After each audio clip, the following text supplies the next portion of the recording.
सध्या सोशल मीडियावर एका छोट्या कलाकाराचा व्हिडिओ प्रचंड व्हायरल होतोय. कारण हा मुलगा एसटी डेपो आणि रेल्वे स्टेशनवरील अनाउन्समेंट्स अगदी हुबेहूब करून दाखवतोय. हा अवलिया कलाकार आहे 9वीत शिकणारा कोल्हापूरचा सर्वेश पाटील. पाहुयात पंकज राणे यांचा हा खास रिपोर्ट. अगला station Mumbai Chhatrapati Shivaji Maharaj terminus. May I have your attention please?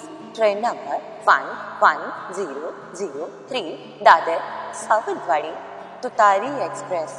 Next station Mumbai Chhatrapati Shivaji Maharaj terminus. Lalpari म्हणजेच एसटी बस ग्रामीण भागापासून शहरापर्यंत लाखो प्रवाशांचा विश्वास असलेली ही सेवा आजही अनेकांच्या जिव्हाळ्याची आहे. बस स्थानकात बस येताच स्पीकरवरून होणाऱ्या घोषणा सर्वांच्याच परिचयाच्या आहेत. त्याचबरोबर रेल्वे स्थानकावरील लांब पल्ल्याच्या गाड्यांच्या घोषणा देखील प्रत्येकाने कधी ना कधीतरी